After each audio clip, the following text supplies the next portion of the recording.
வணக்க மக்களே, நீங்கள் பார்த்துக்கிட்டு இருக்குது மாஸ்டர் கமெண்ட்ரி. நான் உங்கள் எம்சி. அதாகப்பட்ட இந்த எக்ஸ்மென் 97 சீரீஸை பற்றி யாருமே தமிழில் பேச ஆரம்பிக்கல. மேபி இந்த சீரீஸ் முடிஞ்சதுக்கு அப்புறம் வேணால் பேச ஆரம்பிப்பாங்கன்னு நினைக்கிறேன். இப்போதைக்கு 7 எபிசோட் மட்டும் இறங்கியிருக்க இந்த சமயத்தில் நான் பார்த்ததுலேயே என்ன ரொம்ப கவர்ந்த சீரீஸாக இது இருக்கு. சீரீஸை ஃபாலோ பண்ணிட்டே வாங்க. இது அவெஞ்சர்ஸ் கூடயும் லிங்க் ஆகி தான் இருக்கு. ஸோ வள கொலான்னு பேசாமல் எக்ஸ்மென் 97ஓட தடாலடி பிரேக் டவுனை தட்டி தூக்க தயாரா? சீரீஸோட தொடக்கத்திலே நம்ம மொட்டை அண்ணன் சார்ல்ஸ் சேவியர் இறந்ததை தான் காட்டுறாங்க. நியூட்டன் ஹெட்டான நம்ம சார்ல்ஸ் சேவியரை அசாசினேட் பண்றதுக்காக கைரிச்ன்ற இவர் நடத்தின போராட்டத்தினால தான் அவர் இறந்து போனாருன்னு இந்த இடத்துல சொல்றாங்க. அடுத்த சீன்லேயே ஒரு மியூட்டன் மேனை ஒரு மியூட்டன் காலரால அவன் சக்தி எல்லாம் யூஸ் பண்ண விடாம பண்ணி நிறைய திருட்டு வேலைகளை பண்ணிட்டு இருக்கிற ஒரு கும்பல் இவங்க மியூட்டன்ட்டை பிடிச்சி கொடுக்கறதுனால எவ்வளோ ஒரு கேனப்பா இவங்களுக்கு காசு நிறைய கொடுக்குறானா. சென்டினல்ஸோட வெப்பன்ஸ் எல்லாம் வச்சிருக்க ஆயுத கிடங்குக்கு அந்த பையனை கூட்டிட்டு வந்திருக்காங்க. அதுக்கு இந்த பையனை சொல்றான், எவன் உங்களுக்கு காசு கொடுக்குறானோ அதை விட 100 மடங்கு நான் தரேன், தயவு செஞ்சு என்ன விட்டுருங்க அப்படின்னு சொல்லும் போது இந்த கமாண்டர் வந்து சொல்றான், காசு தான் எங்களுக்கு ஒரே பிரச்சனை இருக்குன்னு நினைச்சியா அப்படின்னு சொல்லிட்டு இருக்கும்போது வானத்துல இருந்து பயங்கரமா இடியெல்லாம் இடிக்கும் போது டக்குன்னு பார்த்தா நம்ம எக்ஸ்மென்ஸோட என்ட்ரி. ஒவ்வொரு எக்ஸ்மேன் அந்த இடத்துக்குள்ள குதிச்சு தாறுமார் டார் சம்பவங்கள்லாம் பண்ணிட்டு இருக்கும்போது கடைசியா தான் வந்து சேர்ந்தாரு விநாயகன்ற மாதிரி சைக்ளாப்ஸ் கடைசியா ஒரு என்ட்ரி கொடுத்து மாஸ்காட்லான்னு போகும்போது அவன் கண்ணாடியை பிடிக்கிறாங்க. டக்குன்னு கண்ணை திறந்து மொத்த ஃபைட்டையும் ஒரே ஷாட்ல முடிச்சிருவான். இந்த ஷாட்ல டக்குன்னு பார்த்தா டெய்லி பியூகிளோட ஒரு நியூஸ் பேப்பர் இருக்கும். டெய்லி பியூகிள் இந்த இடத்துல என்னடா பண்ணுதுன்னு நீங்க கேட்கறது புரியுது. எபிசோட் போக போக உங்களுக்கே அதுக்கான விட தெரியும். அடுத்த ஷாட்லயே எல்லாரையும் சேவியர் மேன்ஷன்ல சாப்பிட போறத சீன்ல காட்டுறாங்க. அங்க நம்ம அண்ணன் கேம்பிட் சமைச்சுக்கிட்டு இருக்கும்போது சைக்ளாப்ஸுக்கு அவனுக்கு ஒரு சின்ன வாக்குவாதம் வருது. நம்ம ப்ரொஃபசர் விட்டுட்டு போனதை நம்ம தான் எப்படியாவது காப்பாற்றணும், அவரோட ட்ரீமுக்காக நம்ம தான் போராடணும்னு சொல்லும் போது ரோகு கேம்பிட் இவங்க எல்லாரும் வந்து கலாச்சிக்கிட்டு இருப்பாங்க அவனை. இதுக்கடையில் டக்குன்னு பார்த்தா அந்த ரூம்ல இருந்து நம்ம ப்ரொஃபசர் எக்ஸ் உள்ள வருவாரு. இளைய ஆரிச்சாமி என்னடா நடக்குதுங்கன்னு பார்த்துக்கிட்டு இருக்கும்போது டக்குன்னு நம்ம மார்ஃபு தான் நம்ம ப்ரொஃபசர் எக்ஸ் மாதிரி உருவாரி இருக்கான்னு அப்பதான் தெரியும். இப்போ நம்ம கேம்பிட் அண்ணன் சைக்ளாப்ஸுக்கு அவரோட காடை வச்சு லைட் ஒரு சின்ன வித்த காட்டெல்லாம் தூக்கி போடும்போது சைக்ளாப்ஸ் முன்னாடி ஒரு ஃபோர்ஸ் ஃபீல்ட் மாதிரி வந்து அந்த காடை தூக்கி போட்டாங்க. டக்குன்னு பார்த்தா அந்த காடு டமால் டுமில்னு வெடிக்குது. இளைய கொலகாரப்பா எங்க அண்ணன் சைக்ளாப்ஸை கொள்ளையாட பாக்குற யார் அந்த ஃபோர்ஸ் ஃபீல்டை கிரியேட் பண்ணான்னு பார்த்துக்கிட்டு இருக்கும்போது டக்குன்னு பிரெக்னண்டான நம்ம ஜீன் அக்கா வந்து நிற்கிறாங்க. பார்த்து வலி இது தொடச்சுக்கோங்கப்பா. அதுக்கப்புறம் நம்ம ஜீன் கிரே அக்கா வந்து சைக்ளாப்ஸ் கண்ணத்தில் ஒரு முத்தமிட்டு, நீங்களே ஏன்டா அடிச்சுக்கிறீங்க, நம்ம இந்த ஸ்கூல் பசங்களுக்கு ஒரு ரோல் மாடலாக இருக்கு, ஆனால் நீங்களே குழந்தைங்க மாதிரி சண்டை போட்டுட்டு இருக்கீங்கன்னு பூமர் புல்ட்டி கணக்காக பேசிக்கிட்டு இருக்கும்போது ஜீன் சொல்றது சரிதான், நம்ம இந்த இடத்த பரபரா பார்த்துக்கணும்னு சொல்லிட்டு இருப்பாரு நம்ம சைக்ளாப்ஸ் அண்ணன். அந்த கெட்டவன்ட்ட இருந்து ஒரு பையனை காப்பாற்றிட்டு வந்திருப்பாங்கல்ல, அந்த பையன் இப்போ கண்ணு முழிச்சு பார்க்குறான். அவன் இப்போ சிக்கிக்கிட்டு இருக்கிறது நம்ம பீஸ்ட் அண்ணனோட லேப்ல தான். அவன் சுற்றி முற்றி பார்த்தா தலைகீழ உட்காந்து நம்ம பீஸ்ட் அண்ணன் கையில் நிறைய வேலைகளை பார்த்துட்டு இருந்தாரு.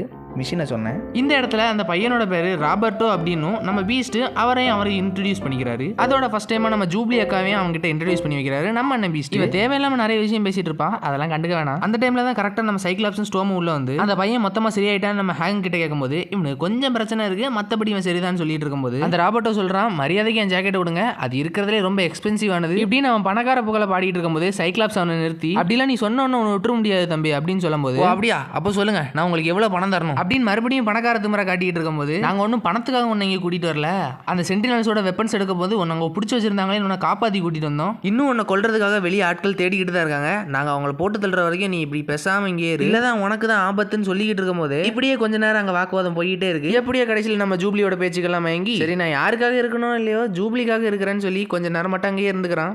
அதுக்கப்புறம் நம்ம தம்பி ராபர்ட்டோ ஒரு இடத்துக்கு கூட்டு வந்தா அந்த இடத்துல பார்த்தா நம்ம மேக்னட்டோ அண்ணன் வெறிகொண்டு அவனை தாக்குறதுக்கு ரெடியா இருக்கான். அப்புறம் தான் நம்ம ஜூப்ளி அக்கா சொல்றா, இதுதான்ப்பா தம்பி டேஞ்சர் ரூம், இங்கே தான் நீ ப்ராக்டிஸ் எடுக்கணும், ஏன்னா நாங்கள்லாம் இங்கே தான் ப்ராக்டிஸ் எடுத்தோம். அப்படி நம்ம மேக்னட்டோ அண்ணன் அட்டாக் பண்ண எல்லாமே ஒரிஜினலா இருக்குன்னு அவன் ரொம்ப பயந்துட்டான். அண்டி மண்டி எல்லாம் கலங்கி ஓடிக்கிட்டு இருக்கும்போது டக்குன்னு பார்த்தா நம்ம உள்வேரன் அண்ணனோட என்ட்ரி. என்னப்பா இவர் இந்த ப்ரோக்ராம்ல உள்ள ஒரு கேரக்டரான்னு பார்த்துக்கிட்டு இருக்கும்போது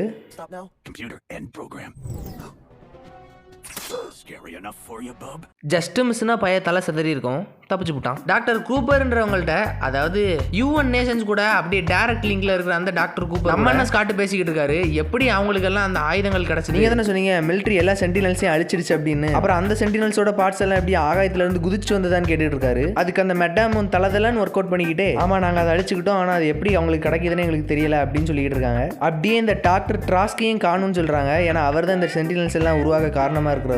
அவர் இப்போ எங்க கையில் இல்லாதனால அந்த சென்டினல்ஸை யார் வேணாலும் உருவாக்கி இருக்கலாம், அதுக்கும் எங்களுக்கு எந்த சம்பந்தம் கிடையாது அப்படின்னு கை விதிக்கிறாங்க. இப்படி இவங்க பேசிக்கிட்டு இருக்கும் போதே சார்ல்ஸ் சேவியரோட டெத் சர்டிஃபிகேட்டை பார்த்து ஸ்காட் லைட்டா கண்கலங்கி எமோஷனல் டைலாக்லாம் பேசிக்கிட்டு இருக்காரு. அப்ப நம்ம ஜீனாக்கா சொல்றாங்க, அந்த காலத்துல நம்ம எவ்வளவு அழகா இருந்தோம், அந்த டேஞ்சர் ஜோன் கிளாஸ் எல்லாம் கட் அடிச்சுட்டு பார்க் சைடா போய் நம்ம ஒதுங்கும், அதெல்லாம் ஞாபகம் இருக்கா உனக்கு அப்படின்னு நைஸா எது கேட்க வராங்கன்னு பார்த்தா நமக்கு குழந்தை பிறக்க போது, அதனால நம்ம இந்த எக்ஸ்மேனை விட்டு போயிடலாம் அப்படின்னு ஓப்பனா பேசிட்டாங்க. நம்ம சைக்ளாக்ஸுக்கு தூக்கி வாரி போட்டுருச்சு. என்னமா சொல்ற நீ, நம்ம எல்லாருமே ப்ரொஃபஸரோட நம்மளோட ஃபர்ஸ்ட் ஸ்டூடெண்ட்ஸ் எக்ஸ்மெனுக்கு கண்டிப்பா நம்ம தேவைப்படுவோம் அப்படின்னு சைக்ளாப்ஸ் சொல்லும்போது அதை விட முக்கியமா நம்ம குழந்தைக்கு நம்ம தேவைப்படுவோம்டான்னு சொல்லிட்டு இருக்கும்போது அந்த பாஸ்கெட் பால் கண்ணாடி உடச்சிட்டு வந்து இவங்க குரூப் போட்டோவை வந்து ஒரே நொறுக்கி விட்டுருக்கு. அதுல காண்டான நம்ம சைக்ளாப்ஸ் குடுகுடுன்னு வெளியே ஓடி போய் என்னடா பிரச்சனை உங்களுக்குன்னு பார்க்கும்போது நம்ம லோகன் அண்ணன் ஒரு பெரிய மேட்டரை பண்ணி விட்டாரு. இவர் இங்க விளையாடலான்னு வரும்போது இந்த லாபட்டோன்ற பையன் தப்பிச்சு போயிட்டான். அதனால ஜூப்ளி ஒரே ஷாட்டா போட்டு இவரை படுக்க வச்சிடறா. உங்களை நம்பி ஒரு பொறுப்பு உருப்படியை தர முடியுதா அப்படின்னு நம்ம சைக்ளாப்ஸ் யோசிச்சுக்கிட்டு மரியாதையே எல்லாருமே அந்த ராபர்ட்டோ பையனை தேடி கண்டுபிடிச்சிட்டுவாங்கடா அப்படின்னு சொல்லி ஒரு ப்ராஜெக்ட் கொடுத்து அனுப்பி விடுறாரு. நம்ம சைக்ளாப்ஸ் இதெல்லாம் சொல்லும் போது நம்ம உள்வீரன் அண்ணன் நான் எதுக்குடா நீ சொல்றதெல்லாம் செய்யணும்னு கேட்கும்போது ஒரு பெரிய சண்டையை வர பார்க்கும்போது கரெக்டா ஜீனக்கா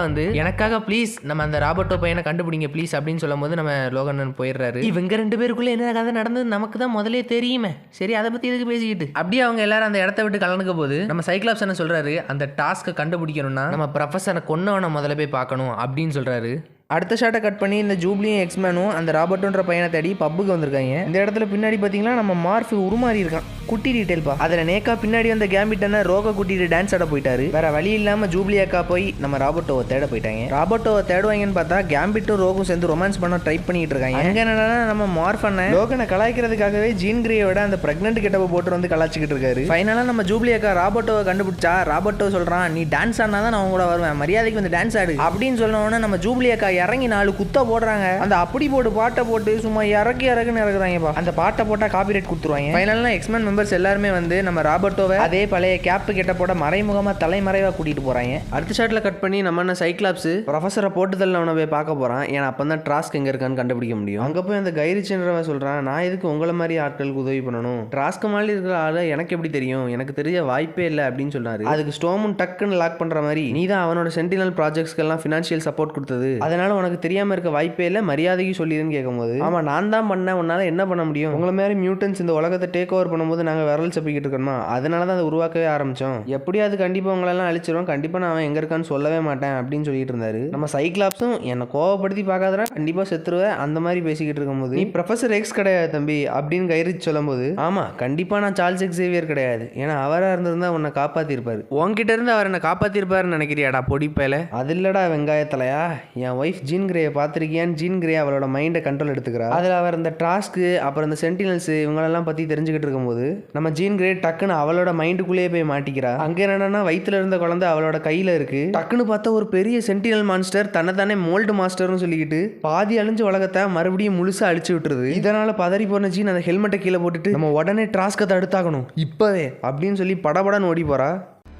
இப்போ நம்ம எக்ஸ்மென்ஸ் எல்லாருமே அந்த டாஸ்க்கை பிடிக்கிறதுக்காக சகாரா பாலைவனத்துக்கு வந்திருக்காங்க. அந்த இடத்துக்கு போனோடனே நம்ம லோகன் வாயை வச்சுட்டு சும்மா இல்லாமல் நம்ம ஏன் அவனை யூஎனுக்கு சின்ன சின்ன துண்டுகளை வெட்டி கொண்டு போகக்கூடாதுன்னு ஒரு ஐடியா கொடுக்குறான். நம்ம டீமை ஒர்க் பண்ணா உள்வரின்னு அப்படின்னு சைக்ளாப்ஸ் என்ன சொல்லிக்கிட்டு இருக்கும்போது, ஓகேடா தகப்பா எங்களுக்கு தெரியும் நீ மூட வேண்டியது ஒழுங்கா அப்படின்னு எல்லாரும் சிரிச்சுக்கிட்டு இருக்கும்போது டக்குன்னு சீலிங்கை உடச்சிட்டு ஒரு சென்டினல் எட்டி பார்க்குது. நம்ம சைக்ளாப்ஸ் என்ன கையோடு தூக்கிட்டு போய் மட்டா பண்ண பார்க்குது. உடனே அவரோட ரேசர்ஸை வச்சு அந்த சென்டினல்ஸை தாக்கிட்டு பெருமூச்சு விடலான்னு பார்க்கும்போது அப்பதான் புரியுது அவங்க ஜெட்லேயே இல்லைன்றது. ஜெட்டு வெடிச்சு எல்லாரும் கீழே விழுந்துகிட்டு இருந்தாங்க. டக்குன்னு பார்த்தா நம்ம ஸ்டோமும் ரோகும் பறந்து போக ஆரம்பிச்சிட்டாங்க. நம்ம மார்ஃபும் ஒரு மாதிரி உள்வேரனை போய் பிடிக்க போயிட்டாரு. எல்லாரும் சேஃபா கீழே விட போறாங்க. நம்ம சைக்ளாப்ஸ் எப்படி விழுவாருன்னு பார்த்தா தலைவன் கெத்தா கீழே போய் அவனோட லேசர்ஸை வச்சு தரமான லேண்டிங் கொடுத்துட்டான். இப்பதான் நம்ம எதிர்பார்த்த அந்த ட்ரெய்லர்ல வந்த மாசான சீக்வன்ஸ். ஏற்கனவே வீடியோவுக்கு காப்பிரைட் ஸ்ட்ரைக் கொடுப்பானு தெரியல, இல்ல இதை வேற போடணுமா.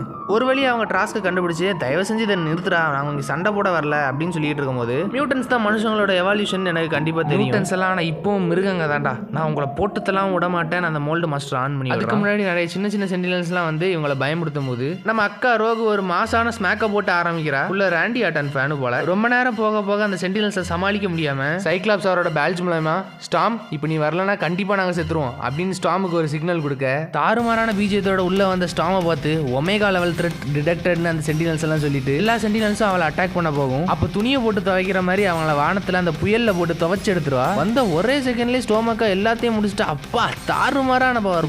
அந்த பெரிய தலை மோல்டு மாஸ்டர் எந்திக்கிறான். உடனே நம்ம உள்வேரனும் கேம்பிட்டும் ஒரு டீமை போட்டுட்டு கேம்பிட்டோட மேஜிக்கல் பவர் அந்த உள்வேரனோட கிளாஸ்ல கொடுத்து குதிச்சு போய் ஒரே வெட்டு தலை 2 துண்டா பிளந்துருச்சு. கோஸ்ட் ரைடருக்கு அண்ணன் பையன் மாதிரி நெருப்பு குமார் ஆயிட்டாரு. அந்த மோல்டு மாஸ்டர் தலையில ஜெகஜோதியா நெருப்பெரிய அவங்க அந்த பேட்டிலையும் வின் பண்ணிடுறாங்க. இப்போ அந்த டாக்டர் கூப்பர் மிலிட்டரியோட உள்ள வந்து ட்ராஸ்கையும் ஒரு வழியா அரெஸ்ட் பண்ணிட்டாங்க. அப்போ போகும்போது ட்ராஸ்க்கு சொல்றான், மியூட்டன்ஸையும் ஹியூமன்ஸையும் நான் சேர விட மாட்டேன், நீங்க கண்டிப்பா இந்த உலகத்தை ஒரு நாள் அழிக்க தான் போறீங்க, அதுக்கு நான் கண்டிப்பா விட மாட்டேன் அப்படின்னு சொல்லிக்கிட்டு இருக்கான்.